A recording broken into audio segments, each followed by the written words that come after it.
오늘 우리에게 주신 하나님의 말씀은 역대상 5장에서 7장까지의 말씀입니다. 역대상 5장에서 7장까지의 말씀을 함께 보도록 하겠습니다. 5장은 르우벤, 갓, 므낫세 세 지파의 후손들이 열거되어 있습니다. 우리 5장 1, 2절의 말씀을 같이 함께 읽겠습니다. 이스라엘의 장자 르우벤의 아들들은 이러하니라. 르우벤은 장자라도 그의 아버지의 침상을 더럽혔으므로 장자의 명분이 이스라엘의 아들 요셉의 자손에게로 돌아가서 족보에 장자의 명분대로 기록되지 못하였느니라. 유다는 형제보다 뛰어나고 주권자가 유다에게서 났으나 장자의 명분은 요셉에게 있으니라. 르우벤의 장자권이 어떻게 되었는지 말하고 있습니다. 르우벤은 야곱의 12아들 중에 가장 첫 번째 아들에 해당됩니다. 그런데 르우벤이 아버지의 첩과 동침함으로 장자권을 상실하게 되고, 그리고 요셉 지파인 에브라임과 므낫세가 다른 지파들보다 상대적으로 더 큰 땅을 차지하여서 실질적인 그 장자의 명분을 누렸습니다.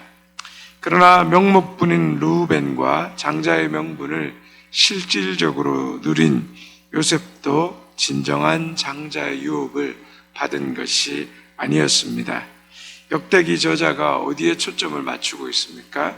오로지 유다 지파에 초점을 맞추고 있기 때문에 궁극적으로 하나님이 가지신 그 장자의 명분이, 하나님께서 허락하신 장자의 명분이 유다 지파에게로 가고 있는 것을 증거하고 있습니다. 그래서 역대기의 족보의 초점이 앞에서 본 것처럼 유다 지파에 맞추어져 있고, 거기에 따른 다윗의 계보를 기록함으로 말미암아 유다 지파를 통해서 오시는 예수 그리스도에 대해서 중점을 두고 있습니다.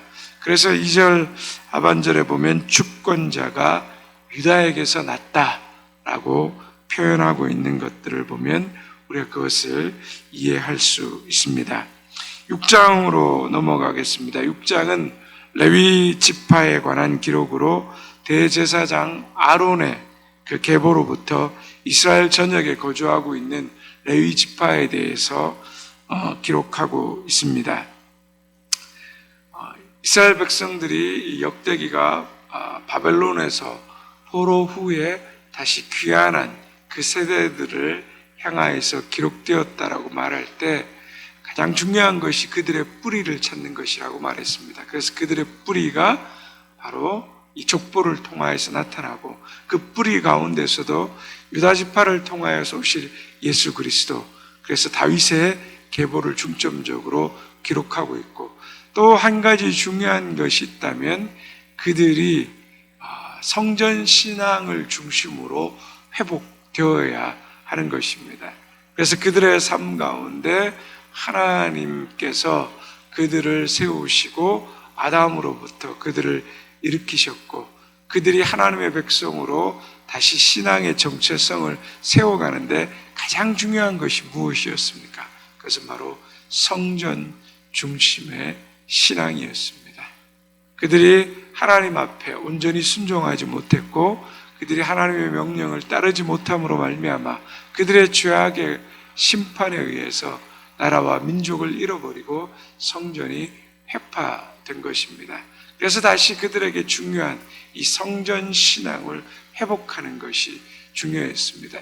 성전에서 가장 중요한 역할을 하는 지파가 어느 지파입니까? 바로 레위 지파입니다.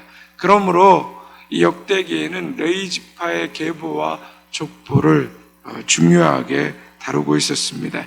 성전 중심의 예배 공동체, 영적 공동체, 그 회복이 중요했기 때문입니다.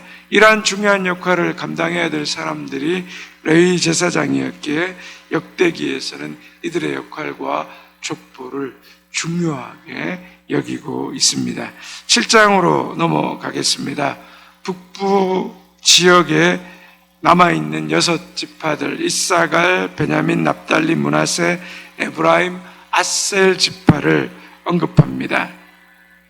이들 6지파의 이야기가 40절에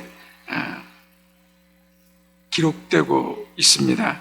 앞에 유다 자손은 거의 성경의 3장에 할애돼서 기록되고 있고, 앞에 6장의 레위 지파는 81절에 관해서 기록되고 있는 반면에 이 나머지 6지파에 대해서는 불과 40절에 기록되고 있습니다. 즉 역대기 기자의 관심이 어디에 쏠려 있는가를 말하고 있는 것입니다. 적은 관심을 가진 지파였다라는 것을 또 이야기하고 있는 것입니다. 그런데 우리가 여기에 주목해야 보아야 되는 것이 우리 13절에 한 여인의 이름이 등장합니다. 함께 같이 읽겠습니다. 납달리의 아들들은 야시엘과 구니와 에셀과 살로미니, 이는 비라의 손자더라. 비라가 누군지 기억나십니까? 빌라. 우리가 앞에서 지금 5장에서 제가 잠깐 언급드렸던 야곱의 첩이었습니다. 그런데 이 빌라가 르우벤과 통간하게 되는 거죠. 야곱의 첩이었지만 이 장자인 르우벤이 나중에 야곱의 아내 라헬이 죽자 이 빌하를 범하게 됩니다. 빌하는 야곱의 아내 라헬과 레아가 첫 번째 언니였죠. 레아가 아이를 낳지 못하자 야곱에게 준 첩이었습니다. 레아는 어떤 여인이었습니까? 야곱으로부터 사랑받지 못했습니다. 라헬이 야곱의 사랑을 받았죠. 그러다 보니까 그 첫 번째 이 태어난 레아의 그 빌라의 첩으로 태어난 이 빌라가 얼마나 그 비참한 인생이었습니까? 본부인인 레아도 사랑받지 못했는데 이 빌라가 정말 비참한 인생의 삶을 살아왔을 것입니다. 그래서 어쩌면 자기 어머니 레아가 사랑받지 못하는 것을 보았던 르우벤이 장자로서 아버지의 그 첩을 범함으로써 아마 그 어머니가 사랑받지 못했던, 자기가 앞으로 이 가문을 이어받을 것이라는 그런 상징적인 행동을 무리하게 했던 것 같습니다. 그로 인해서 르우벤은 야곱의 축복을 받지 못하게 되죠.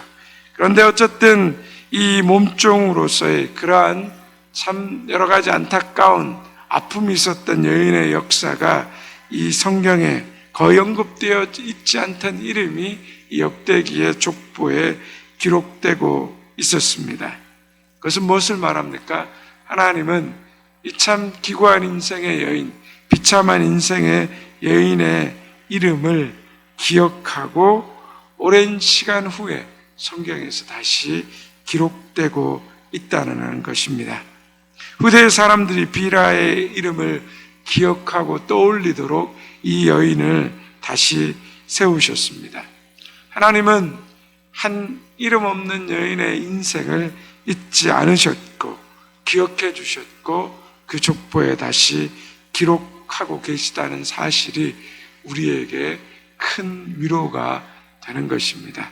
우리 역시 그렇게 유명한 사람도 아니고 뛰어난 사람도 아니고 어디에 기록될 만한 인생이 아닙니다. 그러나 하나님께서 생명책에 우리를 기록하시고 그리고 믿음의 사람으로 우리를 기억하고 계신다는 것입니다. 그러므로 중요한 것은 내가 이름 없는 인생일지라도 우리가 하나님 안에서 하나님의 사람으로 나에게 주어진 삶의 자리에서 하나님 앞에 성실하게 살아간다면 뛰어나고 위대한 인물은 되지 못할지라도 하나님께서 그 이름을 생명책에 기록해 주시고 그 이름을 후대 사람들이 기억하게 되는 아름다운 인생이 된다는 것입니다. 그러므로 오늘 우리의 주어진 삶의 자리에서 하나님이 허락하신 그 인생에서 우리가 최선을 다해서 우리의 삶을 살아갈 때 하나님 앞에서 기억되는, 하나님이 기억하시는 아름다운 이름이 된다라는 사실을 기억하시고 오늘도 우리의 삶 가운데 주어진 인생을 하나님 앞에서 살아가시는 저와 여러분 되시기를 주님의 이름으로 축원드립니다. 이제 역대상 5장에서 7장까지의 말씀을 경청하겠습니다. 주의 말씀은 내 발의 등이요 내 길의 빛이십니다. 아멘.